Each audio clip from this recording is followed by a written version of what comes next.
Good afternoon, everyone. It's just coming up to 2 o'clock. And welcome all to the Planning Committee.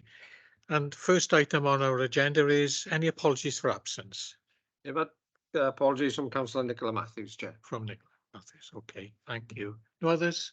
No. So next item 2 is disclosures of personal and prejudicial interests. Are there any?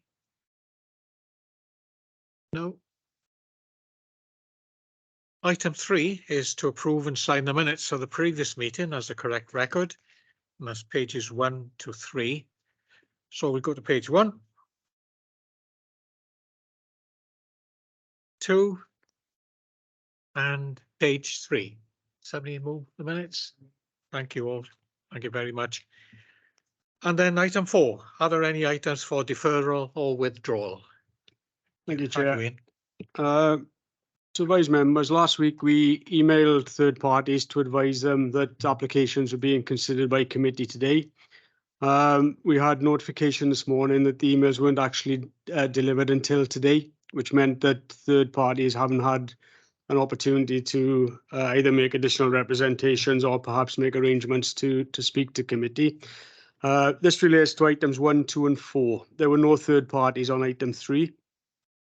We've taken legal advice, and the legal advice is that we should defer consideration of those 3 applications to give those interested parties at least the opportunity to speak at committee if they so wish. I've spoken with the chair, and we're looking to have a special planning committee next week to consider those additional items.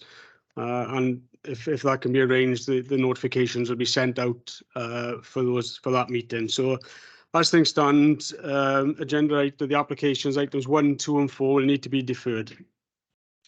Sorry, 1, 2. Yeah. 1, 3 and 4, sorry, Chair. Yeah, 1, 3 and 4. Item 2 can be considered, sorry. Yeah.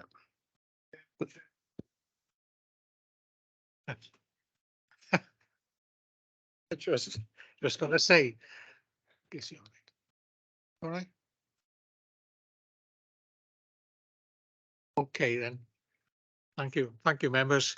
And so that takes us on to item 5 is determination of planning applications under the Town and Country Planning Act of 1990. And the item then would be item 2, Ellen, and which is over at Penareel. Thank you. And that's on page 58, members. Thank you, Chair. Good afternoon. Okay. Let's wait for the slide. There you are. This application has been reported to Planning Committee as the development exceeds the number of dwellings. So the application seeking consent to vary a condition imposed on a planning permission for residential development of Gowerview Road and Bryn Avon Road in Gorseinon. So as part of that residential development, it contained a community hub building located centrally within the site with residential flats above. So a condition on the planning permission restricted part of that building to a D1 community house. Prior to the submission of this latest application, the applicant conducted a local consultation to identify what the community would like the hub to provide, with a majority of responses identifying a preference for a range of clubs and activities, as well as the provision of a community cafe. The applicant has therefore requested to vary the condition on the permission to allow a cafe along with the approved D1 house. So on the slide before you, you can see the site identified in red. This shows the site in the northwestern part of Gorseinon. Okay, next slide, please. So this is the counterpart aerial image of the site showing its location and pattern of urban development in and around Gorseinon. So the site is predominantly within a residential part of the settlement. Next slide, please. So this is the approved layout of the site. The site is in advanced stages of being constructed. The community building is located centrally within the site. With flats also above, it is also the largest building in the site and provides a focal point to the development. Next slide, please. So here are the approved elevations of the building, which ranges from 2 to 3 stories with a varied pitched roof. It is part of the ground floor of the building, which is approved for community house, and which is the main focus of this latest application to include the cafe use. Next slide, please. So here are the approved floor plans of that building. The ground floor layout shows around 3/4 of its floor space dedicated to a community building, and the upper floor containing residential flats. Next slide, please. So turning to the photographs, this is one of the entrance points into the site. This is taken off Gowerville Road, leading to Heol y Creir Bach. The main residential site is on the left-hand side behind the hoarding. Next slide, please. So as you enter the access shown in the previous photograph and turn left, it leads you to a new estate road known as Golwg Gwynfaen, as shown here in the photograph. There is a children's playground on the right-hand side, which is then surrounded by new residential development. As you can see, the site is pretty much in advanced stages of that development. Next slide, please. So here's the photograph of the site being developed. The community building with the flats above is shown here with the scaffolding erected around it. It is the front elevation of this building which is mostly visible in this photograph. And included on the slide is the approved front elevation for context. So the ground floor element with wide expanse of glazing is effectively the community part of the building, and it is proposed to add the cafe use. Next slide, please. So finally, this is an artist's impression of the finished site nearest the front elevation of the community building. This doesn't hold any significant weight, but it does give you some understanding of how the development may appear. Okay, next slide, please.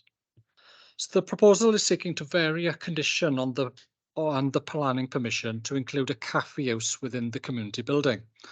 As this condition was imposed on a much larger consent for residential development, any approval of this latest application would effectively grant planning permission again for the whole development. However, it is only the cafe use within the community building which is the fundamental change to the scheme, and all other aspects of the development will remain as approved. The site is also in advanced stages of development, and there is a clearly fallback position here. So the report before you therefore focuses on the material changes to the scheme that arises from the inclusion of a cafe.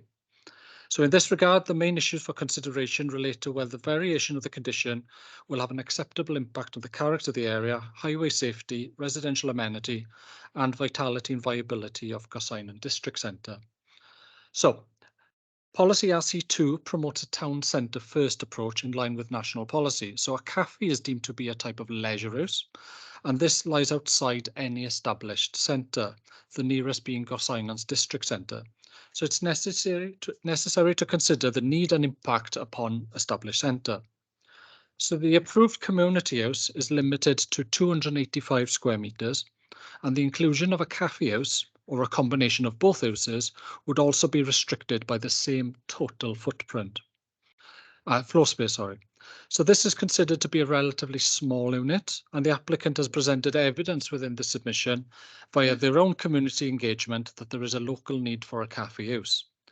It's also noted that there would be a specific local use compatible with the approved community use that would be generated by new residential development surrounding the site, and no objections have been received during the public consultation period. It's therefore concluded that the proposal would accord with the requirements of policies RC2 in that the health and vitality of nearby centre would not be impacted by the proposed cafe use at this out of centre location. Whilst there is a possibility that the floor space could be dedicated entirely to a cafe use, it must be emphasised that the original community element was put forward by the applicant and was not a request of a local authority, with this aspect of the scheme being considered complementary rather than a compulsory of the consent that has been granted. However, conditions have been imposed which restricts the A3 element to a cafe use only, and that it cannot utilise permitted development rights to be converted to other A3 uses or to a A1 shop use. Given the proximity of the community building to residential properties, including the flats above, there is a need to exert additional controls to the building should an A3 use be approved, particularly in order to protect the amenities of occupiers. So in this regard, restricting the A3 element to a cafe only would ensure that it's based on local need and that is complementary to a community use. Whilst there are no opening hours condition imposed on the original permission for the community building, it's considered reasonable to impose a condition on the cafe. A condition has been imposed restricting the cafe to a 7 AM till 7 PM daily. Finally, the pollution control team of the council has recommended conditions for the agreement of a ventilation or a fume extractant system for the cafe. And subject to these conditions, it is concluded that there won't be any unreasonable harm to residential amenity and the character of the area. The Highway Authority have carefully reviewed the scheme and does not raise any objections. As mentioned, no adverse comments have been received during the public consultation stage of this application. Members are made aware that the approval of this application would effectively involve issuing a new permission for the entire development, which includes the residential uses. It is therefore necessary to include all the original conditions and, where relevant, those which have been amended, in order to retain control over the site via the approved details. Furthermore, the original permission was subject to a legal agreement to secure the provisions of affordable housing, play areas, commuted sums for open spaces, and education and highway-related improvements. Whilst the cafe use does not materially affect those contributions, it's necessary for the applicant to enter a new legal agreement to again secure those contributions.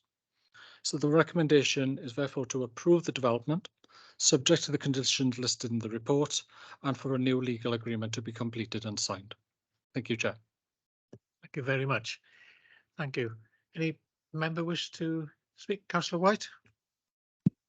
Could I just ask then on some of the conditions, in relation to actual, if they have the condition on the deliveries to the cafe, and also, is there any measures put in place regarding the disposal of the waste from the cafe as well?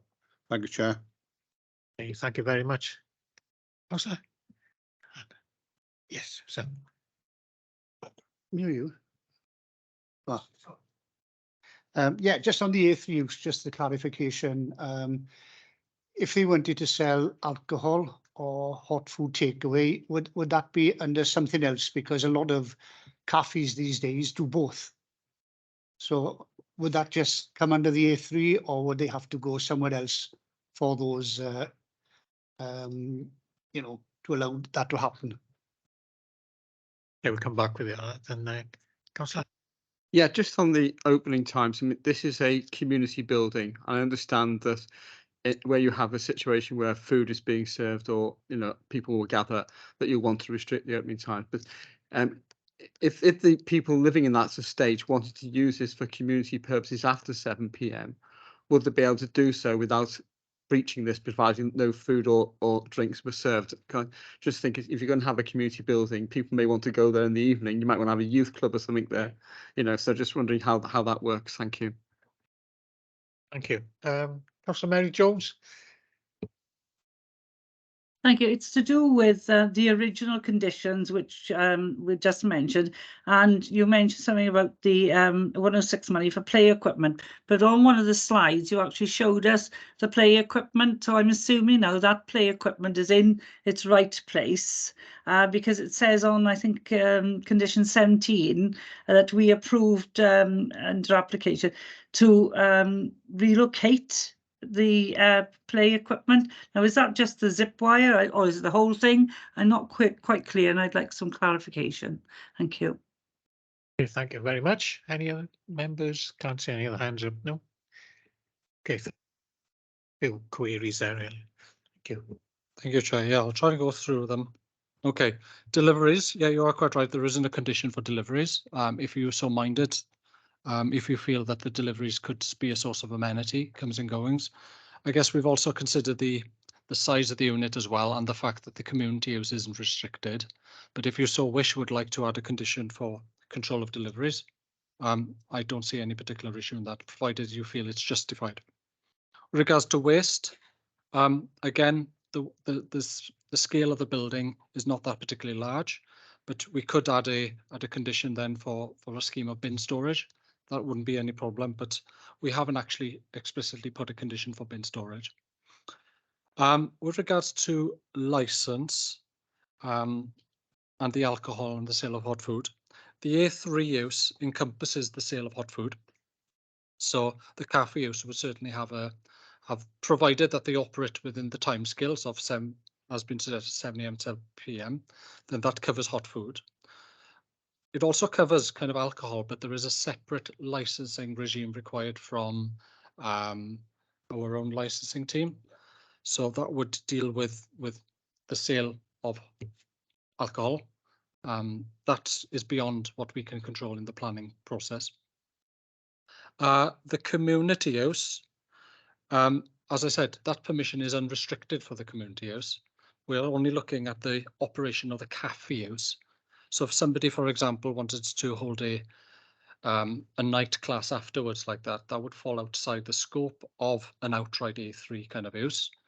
But there's always going to have to be an element of ancillariness to that kind of community use. So I'm not necessarily saying that they couldn't sell the occasional hot food at a night time afterwards, but it also got to be a secondary or an ancillary part of that kind of community facility. I guess the condition is there purely to deal with the mainstream cafe operations of it. With regards to the zip wire, I have to say I'm not too sure about that. I will honestly be not too sure about that. We've gone with the safety net approach, where the conditions that had been previously imposed on the permission has been repeated and covered by that, with the added layer not only of just that condition, but the 106 contribution as well. So the permission before you ties them to a certain the developer to a certain details that had been agreed via discharge of condition. I do have to admit, I can't say I've checked every single detail of the conditions that's been discharged, but there is an element of certainly control in that permission, which ties them to those details. And obviously the 106 details as well. If the applicant or developer wants to do something different to what we've agreed into that condition, then that again would be a subject to either an enforcement matter or something that they would have to vary that condition again. So what you have in your report is the safety net or the default approach, but I do have to admit I don't know precisely the details of every single condition that has already been discharged there. I think I've gone through as many of the conditions that I can there, Chair. Yeah. Okay, thank you. Councillor White, did you want? Oh, sorry, Councillor Richard Lewis first.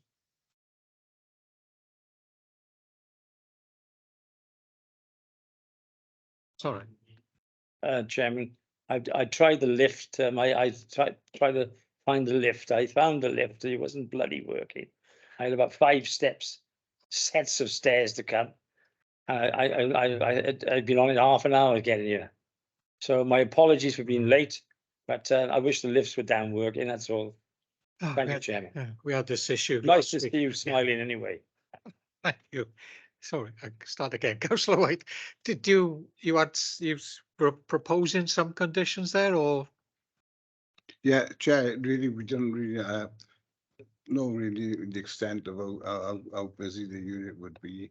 But I was just thinking of perhaps if they did have deliveries, perhaps between, if it was open at 7, perhaps between 7 and 9, because it's in with a new development to help ease the traffic flow within that area.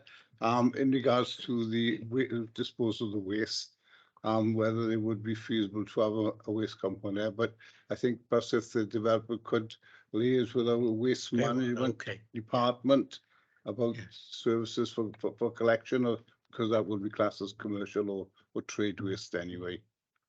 Thank you, Chair. Okay, thank you. Councillor Keaton? Hi, just a query really, Chair. Who'd run the cafe? Is it the who'd own it? Who would be responsible for it? Is this a private venture that'll have to be sold, or is it something that's going to be council run? I don't quite understand the setup and how we'd put any pressure on them to behave for the community's sake. You know, if it's not doing well, will they close it down? Will it become this eyesore in the middle of a new estate? Just have some concerns. Don't quite understand how it works. Apologies for such a long-winded question as well. Thank you. Thank you, Councillor. Thank you, Chair. Yeah, the applicant in this case is Pobble Housing Association. My understanding is that this aspect of the scheme will remain that kind of ultimate control by the housing association, but they may seek to have a tenant in there. And by adding the cafe house, they would broaden the flexibility of that house to secure a tenant. But I'm not aware that it would be sold. I'm aware that it would still be managed by pobl, but I can't say 100% on that. That would be my understanding of it. In terms of, I guess in my presentation, I did mention that this isn't the community building isn't a compulsory requirement based in what we have a policies here in our LDP. It was just happened to be that the developer, who is a housing association, thought it would be a good idea to include a community building as a focal point in here. And when we assessed that application, we considered that a community building was appropriate in this location. Naturally, now we have a change in circumstances because they want to introduce the cafe house into that now. So the scheme before you now is recommending that including the cafe in this building is acceptable, not only in policy terms, but subject to certain conditions would be okay in terms of its surroundings as well. But I appreciate that's open for you members to consider. I believe I've covered that. Yes. Yeah, just to come in Thank you. on Councillor Jones's question about the zip wire. I presented the application when it originally came to committee. The ward members, I think, had recently installed some benches and a zip wire within the area, and the planning application affected the area where those facilities were being provided. So as part of the planning permission, there was a condition put on that the zip wire and benches had to be relocated and details had to be submitted, and condition 17 refers to the application that was put in to recite those facilities. So that condition is there just to ensure that they are where they should be effectively. And it was, as I say, because they were being impinged on by the application, we had to find an alternative location for them. Yeah, thank you. Councillor Jeffrey? Yeah, thank you, Chair. I think the queries that I was going to mention are probably already been answered because I'm just following on from Councillor Keaton's query question about the cafe. I was just wondering whether was it going to be open to all members of the public, or is it restricted to the community for a community use? And if so, I mean, there would be elements then of security and health and safety associated across the board in terms of the use of the cafe, especially if it's for use by the public. Yeah, that was, so it's very similar to what Councillor Keaton was saying. Yeah, thank you, Chair.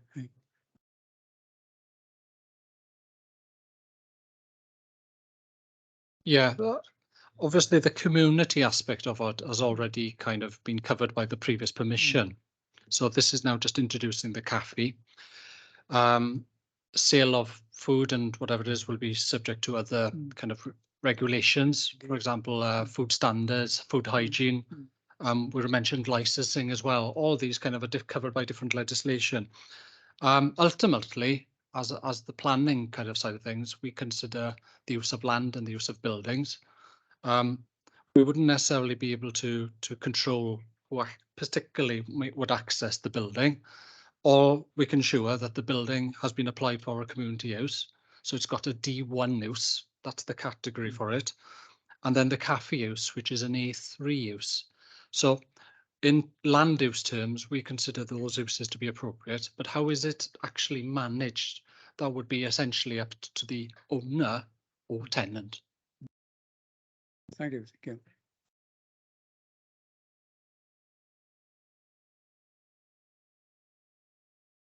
Sorry, Chairman. I think this is an excellent application, and I think again to see mixed with a cafe there, etc.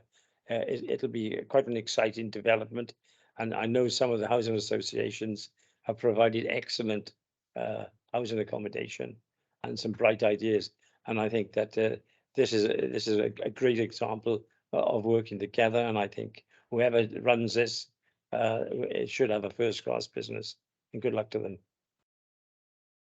Thank you for that. Well, I got no one else wishes to speak, and so we can see the recommendation there is one of approval. So we can take that vote. And Councillor White, you were querying those few conditions. Did you want to add them? Okay.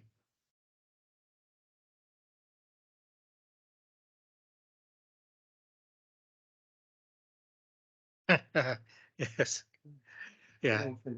Sorry, yeah, go on, Mike. Sorry. Yeah, perhaps it can be negotiated and, sorry, go on, Mike.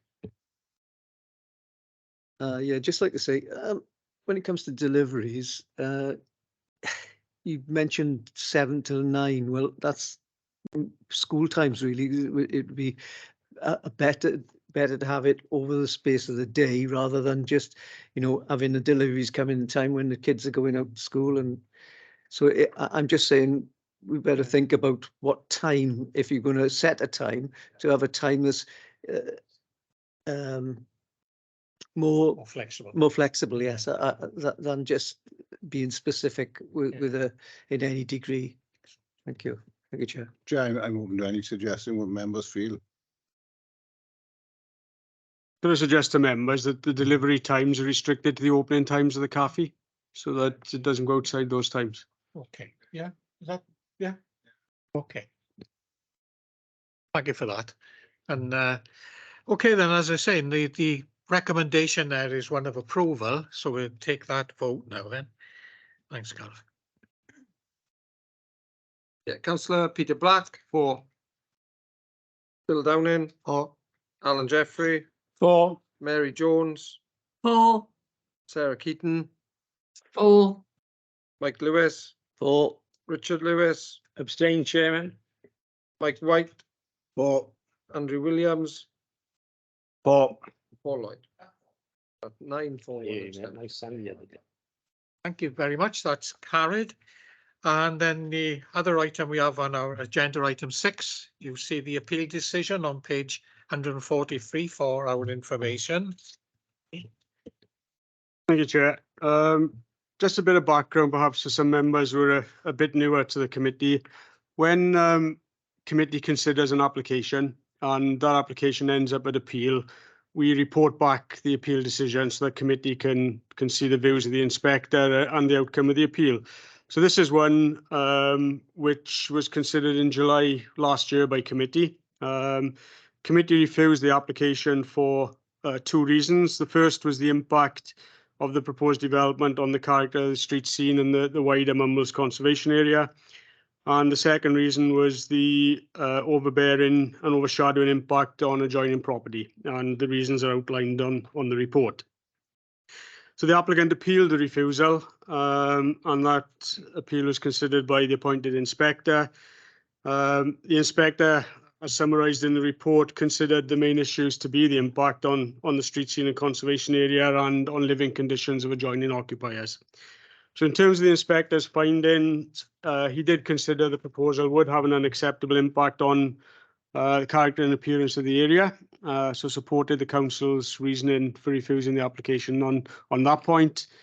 The second point, the council refused it because of the overbearing and oppressive impact on adjoining property. The inspector agreed that that was concern and felt that the development was unacceptable for that reason.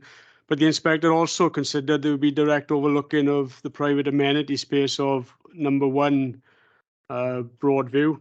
And as a result, also considered there was an unacceptable impact on privacy. So he actually went further than the council, if you like, in dismissing the appeal. So the appeal was dismissed, and the full inspector's decision is attached to the report if members wanted to look at it in detail. Indeed. Thank you. Councillor Downing, then Councillor Lewis. Yeah, I know we told you many times that if we go against officers' recommendation and it goes to appeal, it'll cost us a lot of money. So do we get cost on this? And we didn't in this case. It is, an option for the inspector to award costs if he considered the council had acted unreasonably or the appellant had acted unreasonably.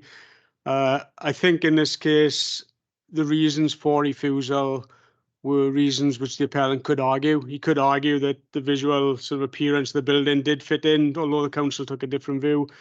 And he did argue that he didn't think it had an unacceptable impact on adjoining properties, whereas we took a view that it did. So I think in this case, there probably wasn't unreasonable grounds for bringing an appeal.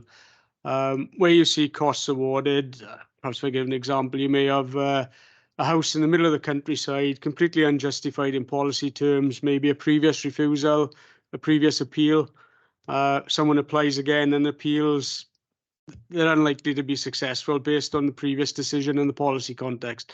So in those circumstances, then it's possible an inspector could award appeal costs to the council. But this wouldn't be a case where that would happen. So unlikely to happen, I should say. So in other words, no. Oh, sorry.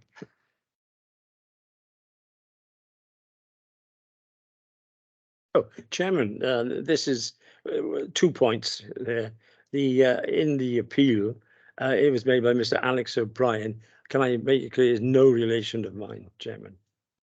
And the second thing is, I'm delighted that the inspector supported our officers. I think this was one which was definitely pushing the boundaries to unacceptable levels. And I think congratulations to the whoever conducted the inquiry on our behalf, first rate. Indeed, thank you very much. It's a death knell for somebody. Yeah, okay. Thank you all, and thank you all for your patience today, and we look forward to seeing you again next week. Got the date down, next Wednesday, 10:30.